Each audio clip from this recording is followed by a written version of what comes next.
Hello everyone. आज की इस क्लास में हम पढ़ने वाले हैं सेल, जिसके फर्स्ट पार्ट में हम पढ़ेंगे cell and its discovery, cell theory, shape of cells and level of organisations. Introduction है, सेल जो है वो एक लाइफ का या फिर ऑर्गेनिज्म का स्ट्रक्चरल एंड फंक्शनल यूनिट कहलाता है। जितने भी लिविंग ऑर्गेनिजम्स हैं वो सारे सेल्स के बने हैं।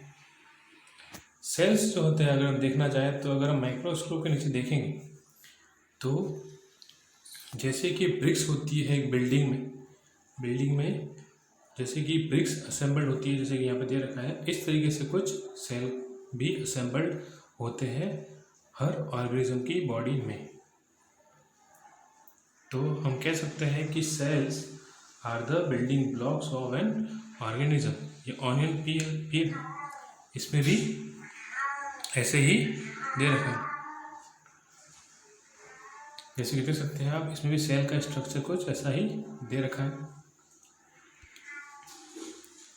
डिस्कवरी ऑफ सेल, सेल को डिस्कवर किया था साइंटिस्ट रॉबर्ट हुक ने इन 1665, जब इन्होंने एक कॉर्क की स्लाइस लेकर माइक्रोस्कोप के नीचे रखा तो इन्होंने क्या नोटिस किया कि वहाँ पर हनी कॉम्ब के जैसे कंपार्टमेंट्स, पार्टीशन बॉक्सेस बने हुए हैं,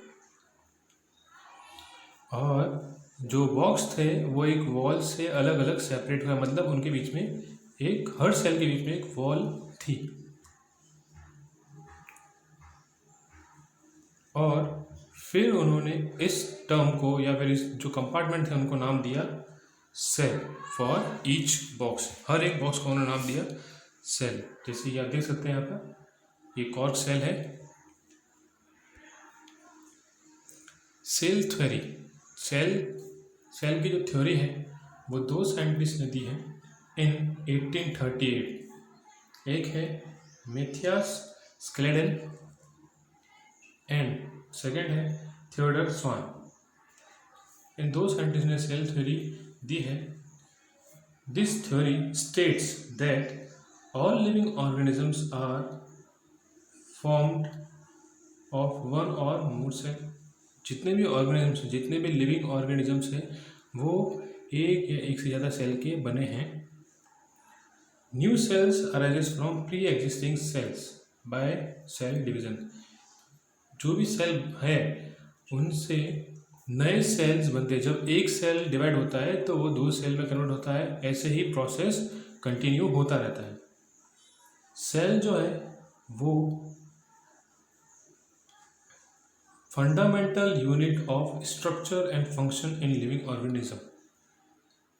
लिविंग ऑर्गेनिज्म के अंदर स्ट्रक्चर और फंक्शन का फंडामेंटल यूनिट कहलाता है। ये थ्योरी के 3 पॉइंट्स हैं। Number of cells, on the basis of number of cells organisms are divided into two categories, unicellular organisms and multicellular organisms। Cells जो है ऑर्गेनिज्म से ऑर्गेनिज्म वेरी करते हैं। जैसे कोई ऑर्गेनिज्म होता है जो एक ही सेल का बना होता है, और कोई ऑर्गेनिज्म जो होता है, कुछ ऑर्गेनिजम्स वो मिलियंस और ट्रिलियन सेल्स के बने होते हैं, उनको बोला जाता है मल्टी सेल्यूलर ऑर्गेनिज्म। और जो एक ही सेल के होंगे उनको बोला जाएगा यूनिसेल्यूलर ऑर्गेनिजम्स। जैसे कि अमीबा और पैरामीशियम, ये यूनिसेल्यूलर ऑर्गेनिजम्स होते हैं। मल्टी सेल्यूलर ऑर्गेनिजम्स वो ऑर्गेनिज्म जो मल्टीपल सेल्स के बने होंगे, जैसे कि ट्रीज है, एनिमल्स है, ह्यूमन बींग्स हैं। शेप्स ऑफ सेल्स, सेल जो है वो अलग अलग वैरायटी शो करते हैं on their depending on the function they perform. कुछ एग्जांपल दे रखे हैं शेप्स के, ओवल, राउंड, स्फेरिकल, जैसे कि ह्यूमंस आरबीसी में होता है, ओवम में होता है।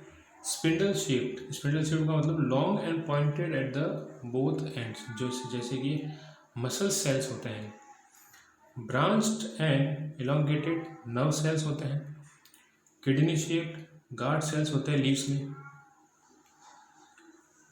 और कुछ सेल्स जो होते हैं वो चेंज होते रहते हैं, अपना शेप होता है वो चेंज करते रहते हैं। जैसे कि एग्जांपल है WBC white blood cells in human beings, amoeba जो कि सिंगल सेल ऑर्गेनिज्म होता है, ये अपना शेप, ये सेल का जो शेप है वो चेंज करते रहते हैं। The cell and its component are enclose in membrane called cell membrane. जितने भी कंपोनेंट है सेल और सेल के जितने भी कंपोनेंट होते हैं वो एक मेम्ब्रेन में अंदर रहते, मेम्ब्रेन के अंदर एनक्लोज रहते हैं, उस मेम्ब्रेन को बोला जाता है सेल मेम्ब्रेन। मेम्ब्रेन क्या करती है, ये मेम्ब्रेन सेल को शेप प्रोवाइड करती है।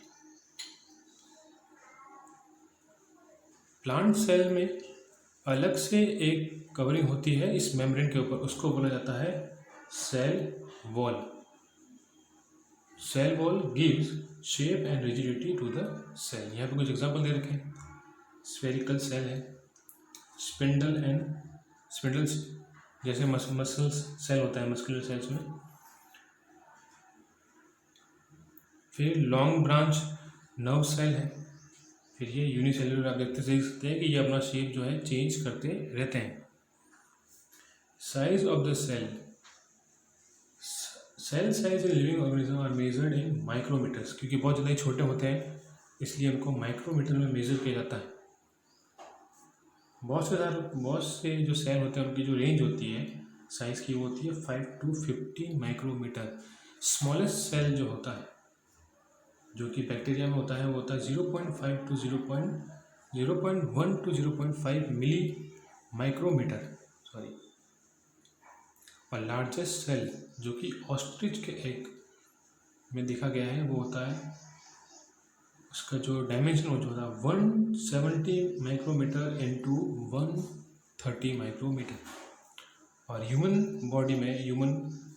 में जो होता है वो नर्व सेल सबसे बड़ा होता है, जो होता है 1 to 2 मीटर का। ये होता है लॉन्गेस्ट सेल ह्यूमन बॉडी में। Size of the cell independent on the size of organism and but depend on its function पर डिपेंड करेगी, ऑर्गेनिज्म की साइज पे डिपेंड नहीं करता। सेल का जो साइज होता है वो उसकी फंक्शन पे डिपेंड करता है, ना कि ऑर्गेनिज्म की साइज पे। Nerve cell in elephant and rat are long and branch, they both perform same function of transferring messages. ठीक है, होता तो दोनों ही है लॉन्ग एंड ब्रांच, लेकिन दोनों का फंक्शन क्या होता है, दोनों का फंक्शन सेम होता है। ये आप देख सकते हैं बैक्टीरिया का सेल है, ऑस्ट्रिच एग का cell. Level of organisation, unicellular organism में सिंगल सेल के बने होते हैं, क्योंकि तो उनको किसी ऑर्गेनाइजेशन पे डिपेंड नहीं रहना पड़ता, किसी और सेल पे डिपेंड नहीं रहना पड़ता। लेकिन मल्टी सेलुलर ऑर्गेनिज्म में लेवल ऑफ ऑर्गेनाइजेशन अलग अलग होते हैं, इसलिए एक सेल को दूसरे सेल पे या फिर एक ऑर्गेनाइजेशन को दूसरी ऑर्गेनाइजेशन पे डिपेंड रहना पड़ता है। जैसे कि देखते हैं 5 लेवल ऑफ ऑर्गेनाइजेशन है इन मल्टी सेलुलर ऑर्गेनिजम्स। तो हम सिंपलेस्ट से कॉम्प्लेक्स की तरफ बढ़ते हैं। सेल जैसे कि हमने पहले पढ़ा है फंडामेंटल यूनिट होता है structure and function in living organisms. जैसे एग्जांपल है ब्लड सेल्स, नर्व सेल्स। जब बहुत सारे सेल कंबाइन होते हैं तो वो बनाते हैं tissue, group of cell that have similar structure and function to perform specific activity forms a tissue. जैसे कि connective, epithelial, muscles, nerve tissues. फिर है ऑर्गन, ग्रुप ऑफ टिश्यूज मतलब बहुत सारे टिश्यूज मिलकर ऑर्गन क्रिएट करते हैं। फिर बहुत सारे ऑर्गन मिलकर ऑर्गन सिस्टम बनाते हैं, और बहुत सारे ऑर्गन्स मिलकर कंबाइंड, सारे जितने भी ऑर्गन हैं कंबाइंड होकर वो बनाते हैं ऑर्गन सिस्टम, एक ऑर्गेनिज्म बनाते हैं। जितने भी ऑर्गन सिस्टम है जैसे कि सर्कुलेटरी है, नर्वस सिस्टम है, डाइजेस्टिव सिस्टम है, एट्सेट्रा, ये सब मिलकर ही क्या बनाते हैं, ऑर्गेनिज्म क्रिएट करते हैं, यह एक ऑर्गेनिज्म बनता है। और एक ह्यूमन के पास होते हैं 11 ऑर्गन सिस्टम्स। जैसे कि देख सकते हैं यहाँ पर, सेल से क्रिएट होते हैं टिश्यूज़ मिलकर बनाते हैं ऑर्गन, बहुत सारे ऑर्गन मिलकर बनाते हैं ऑर्गन सिस्टम, और बहुत सारे ऑर्गन सिस्टम मिलकर बनाते हैं ह्यूमन या फिर ह्यूमन बॉडी। आज की क्लास में इतना ही।